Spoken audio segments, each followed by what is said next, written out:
योगी आदित्यनाथ ने मदरसों के सर्वे के आदेश दिए थे, अगर आपको याद हो, तो जिसमें से 8,000 मदरसों को नोटिस भी भेजा गया कि आप गलत तरीके से चल रहे हैं और आप या तो अपने बच्चों का एडमिशन स्कूल में करवा दें या फिर उनका इंतजाम आप कुछ और करें। कहीं ना कहीं सरकार को शक था कि मदरसों में कहीं ना कहीं कुछ ना कुछ देश विरोधी गैर कानूनी गतिविधियां चल रही हैं, और ये डर उस वक्त सच साबित हुआ जब प्रयागराज के एक मदरसे से नकली नोटों का जखीरा बरामद हुआ। 100 के नोट, नकली नोटों की गड्डियां पुलिस को बरामद हुई और अब पुलिस उस पर बुलडोजर की कार्रवाई भी कर सकती है। मदरसे पर, मदरसा जिस सोसाइटी से रजिस्टर्ड है उस सोसाइटी का जो सर्टिफिकेट है उसे भी रद्द करने की मांग की गई और साथ ही इन आरोपियों पर एनएसए लगाने की भी बात फिलहाल पुलिस की तरफ से कही जा रही है। कहा यह भी जा रहा है कि कहीं ना कहीं इन लोगों का बांग्लादेशी कनेक्शन था। तो आखिर असल सच्चाई क्या है इस मदरसे की,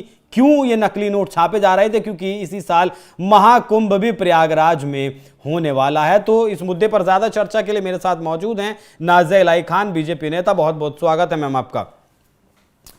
नमस्कार, वंदे मातरम, भारत माता की जय। क्या कुछ नया खुलासा है आपके पास इन मदरसों को लेकर? अब मैं बोलूंगी तो मुस्लिम बोलेंगे कि बोलती है, पर कानूनी बात और देश तो ये भी तो गलत हो जाएगा ना। यूं तो मदरसा इस्लामिक तालीम के लिए और प्रॉफिट मोहम्मद की सुन्नतों को बताने के लिए खोला जाता है। यूं तो मदरसा एक अल कुरान की तालीम और प्रॉफिट मोहम्मद की सारी रस्म और रसूमात को जिंदगी में लाने के लिए खोला जाता है। यूं तो मदरसा अल कुरान की सारी आयतों को और प्रॉफिट मोहम्मद की खूबसूरत बातों को बताने के लिए खोला जाता है, पर जब उसी मदरसे में कभी रेप होता है, टच में बैड टच किया जाता है और कभी मौलवी मुल्ला बहुत बड़े बड़े स्कैम और रैकेट में अरेस्ट होते हैं, कभी मर्डर हो जाता है और कभी फेक नोट जिहाद होता है, तो शॉकिंग तो हो जाता है। अब उसमें हमारे भारत के मुस्लिम कम्युनिटी को लगता है कि इस पर कोई बात ना करे, क्योंकि जैसे ही कोई बात करेगा हम उसको डराएंगे, सर्तन से जुदा का नारा लगा।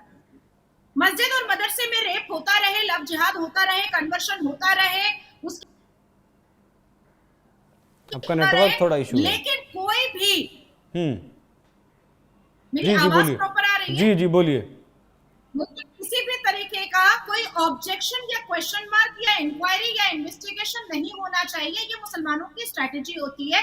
और जब ये जैसे ही फेक नोट जिहाद का पूरा काला चिट्ठा बस्ट हुआ, तो वहां के आसपास के मौलवी मुल्ला जो हैं वो कह रहे हैं न्यूज चैनल्स को, बच्चे थे नादानी हो गई। देखा है आपने? है वो बड़े बड़े अच्छे से टोपी वोपी लगा करके अपने सर पर और सुरमा उरमा लगा करके और हाथ में तस्बीह दाना लेकर के कह रहे हैं बच्चे थे नादानी हो गई, फेक नोट बना रहे थे। ठीक है, नादानी हो जाती है। उसी तरीके से जब उत्तर प्रदेश के एक गांव में इमाम रिजवान ने जब 10 साल की बच्ची का बलात्कार किया था, तो आसपास के मुसलमानों ने कहा था अरे इमाम साहब से नादानी हो गई है, गलती तो है पर नादानी है, ये मैदान सवार हो गया है। अब बात आती है कि मोहम्मद तफसीरुल, ये लोग क्या कर रहे थे? इकोनॉमिक टेररिज्म कर रहे थे। ये लोग क्या कर रहे थे? Stock of fake terrorism, fake note terrorism कर रहे थे। विदेशी फंडिंग का भी समझ में आया है और एनएसए और जितने भी पुलिस अधिकारी हैं उन्होंने अपना पूरा बयान दिया है और काफी जो डॉक्यूमेंट्स है वो मदरसे के अंदर से पाए गए हैं कि विदेशी फंडिंग होती थी और कई विदेश के जो कनेक्शन पाए गए हैं, जिसमें दुबई है, चाइना है, बांग्लादेश है, उड़ीसा है, वेस्ट बंगाल है। वेस्ट बंगाल से भी बांग्ला वहां से भी काफी विदेशी फंडिंग आ रही थी। ये मदरसे के नाम पर नकली नोटों का जो व्यापार चल रहा था, क्या ये भारत देश को इस्लामिक देश बनाने के लिए इस्तेमाल होने वाला था? अब 2 दिन पहले, अब इसकी सारी डीप डाउन में जाइए। 2 दिन पहले फारूक अब्दुल्ला से यूएस के डिप्लोमेट ने मुलाकात किया था। बिल्कुल। फार्मर प्रोटेस्ट के कुछ लोगों को यूएस असेंबली बुलाया गया था, शायद शरबत पिलाने के लिए और फातिया पढ़ने के लिए बुलाया था क्या यूएस एम्बेसी ने? मुझे तो नहीं लगता है कि फार्मर प्रोटेस्टर्स जो अभी कंगना पर भड़के हुए हैं, नहीं वो फातिया नाज़िया पढ़ जी रहे थे और खबर भुंडा ना कुछ खा रहे थे। समझ नहीं आई। वो जो फार्मर प्रोटेस्ट की थी वो एक दो जगह खबर दिखाई दी, पार में जो है पंजाब केसरी ने उस खबर को जरूर छापा था, लेकिन ब्रेक नहीं हो पाई खबर। क्या वाकई में चाय की पार्टी पर अमेरिकन डिप्लोमेट ने बुलाया किसान नेताओं को? हाँ हाँ बिल्कुल बुलाया है। मैं तो एक स्टेट का हरियाणा और पंजाब का न्यूज चैनल था, मैं उसमें कल बैठी भी थी। मैं उस पर बैठी हुई थी कंगना के मुद्दे को लेकर के। मान सिंह जी ने जो फॉर्मर अकाली दल ना क्या है उसके जो अकाली दल, हाँ उसको उसके नहीं ये मुद्दा थोड़ा डाइवर्ट हो जाएगा नाज़िया जी। मुझे बताइए वोट जिहाद के बाद उत्तर प्रदेश में जिस तरीके से आपने कहा ये टेररिज्म एक तरीके का, वो क्या? नहीं अभी और पंक्तियां खोलनी बाकी है अभिषेक जी। जी अभी ये सिर्फ 2 पॉइंट मैंने बोला है, अभी और पंक्तियां खोलनी बाकी है। 2 हफ्ते पहले अवेसी रजाकार फौज का जो आखिरी सिपहसालार है वो जेनिफर लैरसन से यूएस काउंसिल जनरल से मुलाकात करता है, और जेनिफर जो है अवेसी रजाकार फौज के आखिरी सिपहसालार के घर जाकर के वो मटन बिरयानी और चिकन कोफ्ता खाकर आती है। 1 महीना पहले कमला हैरिस ने राहुल गांधी जी से फोन पर बात किया था, तो क्या बात किया था? कोई जोक क्रैक किया था क्या? मैंने एक ट्वीट किया है जिसमें लंदन में हमारी प्रियंका वाड्रा जी हाँ कहीं शायद बैठी हुई नजर आ रही हैं। 2 घूंट लगा रहे हैं। दारू के 2 घूंट लगा रहे हैं। लड़की हूँ, लड़ सकती हूँ, 2 घूंट पी सकती हूँ, ऐसा कुछ दिख रहा है। डोनाल्ड लू नाम आपने सुना होगा, जो बांग्लादेश के तख्ता पलट होने से 2 महीना पहले से वो बांग्लादेश में एक्टिव हो गया था, और शेख हसीना ने कहा भी था कि कोई एक गोरा आदमी है जो मुझे बांग्लादेश का प्रधानमंत्री के रूप में देखना नहीं चाहता है। और डोनाल्ड लू के बार विजिट के बाद इस्लामी जमात इस्लामी, हिफाजतुल इस्लाम, हिफाजतुल मुसलमान नाम के कई ऐसे जिहादी ऑर्गेनाइजेशन है जिसने शेख हसीना के इनर गारमेंट्स को भी उड़ा दिया, तख्ता भी पलट कर दिया, और अब 3 फुटिया 4 फुटिया मौलाना ये भी कह नहीं डोनाल्ड लू का उत्तर प्रदेश के प्रयागराज के मदरसे से क्या कनेक्शन? मैं आ रही हूँ। आप इतनी जिज्ञासा आपकी मैं मिटा दे रही। अब यही डोनाल्ड लू जो है ये भारत में देखे गए थे। बिल्कुल, आप पूरा इसको रिसर्च में डालिए, अपनी टीम को बोलिए, पीसीआर को बोलिए कि लोकसभा इलेक्शन के 11 दिन पहले क्या ये कांग्रेस भवन या आम आदमी पार्टी के दफ्तर के आसपास देखे गए थे कि नहीं देखे गए थे। मैं तो ऐलानिया बोल, एकदम ऐलानिया। कल भी मैंने योगेंद्र का नाम ऐलानिया लिया था, और आज भी मैं ऐलानिया बोल रही हूँ कि डोनाल्ड लू आसपास देखे गए थे कि नहीं देखे गए थे। लू का अब दूसरा टारगेट जो है वो भारत है बांग्लादेश के बाद। क्या यूएस ये चाहता है कि किसी भी तरीके से फंडिंग करके और किसी भी तरीके से सारे मदरसों को कन्विंस करके, जो हमेशा से ही भारत में इस्लाम मनवाने की, शरिया मनवाने की, अपना एक पैरेलल सर्वोच्च न्यायपालिका के पैरेलल मुस्लिम पर्सनल लॉ बोर्ड चलवाने की साजिश में लगा हुआ है, उसको थोड़ा सा और प्रोवोकेशन दो, उसको थोड़ा सा और पैसा दो, और उसके बाद फिर भारत को भी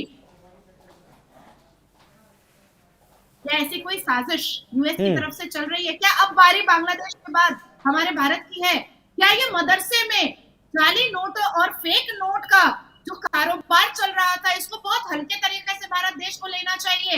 क्या ऐसे और मदरसे भी हैं जहां पर ये फेक नोट का और फेक करेंसी का और इकोनॉमिकल टेररिज्म का कारोबार और नहीं चल रहा है? क्या सिर्फ पश्चिम बंगाल के सद्दाम सरदार के घर के अंदर से बांग्लादेश का सुरंग पाया गया है? क्या और भी पश्चिम बंगाल में बांग्लादेश तक का सुरंग नहीं है? क्या ये साजिश नहीं है? जो हुआ है बांग्लादेश में वो भारत में भी हो सकता है। क्या इसको हल्के में अभी भी लेना चाहिए? जो मुसलमान संविधान मानने को तैयार नहीं है, जो मुसलमान सर्वोच्च न्यायपालिका मानने को तैयार नहीं है, जो मुसलमान इस भारत देश के आदरणीय प्रधानमंत्री, नहीं नाज़िया जी सवाल बड़ा ये होता है, एक मदरसे से जो है ये मिला नकली नोटों का कारोबार, क्या नेक्सस और भी बड़ा हो सकता है? बहुत बड़ा, जिसकी आप कल्पना भी नहीं कर पा रहे हैं। बहुत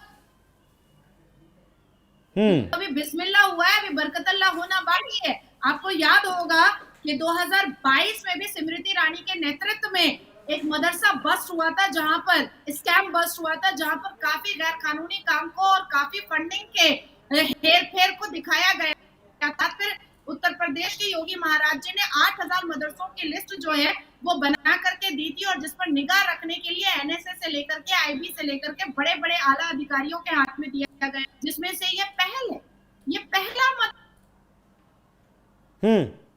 अभी ऐसे बहुत सारे पाइपलाइन में मदरसे हैं जिसका भांडा फूटना अभी बाकी है, और एक षड्यंत्र है, एक साजिश है, जिसमें राहुल गांधी है, जिसमें प्रियंका वाड्रा है, जिसमें असदुद्दीन अवैसी है, और जिसमें बहुत सारे ऐसे मदरसे हैं जो इस भारत देश में एक जंग जैसा कुछ क्रिएट करने की कोशिश कर रहे हैं, और बांग्लादेश की तरह भारत को भी इस्लामिक देश बनाने की लगे हुए हैं।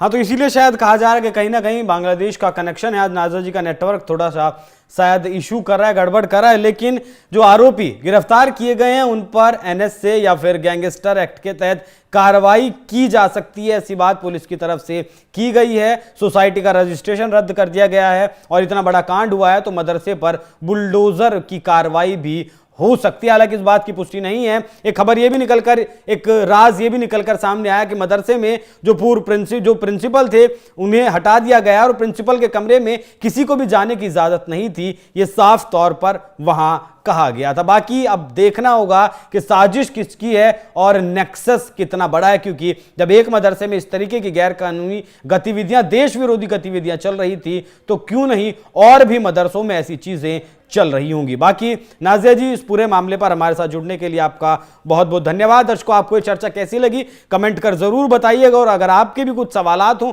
तो वो भी आप हमें भेज सकते हैं। नमस्कार।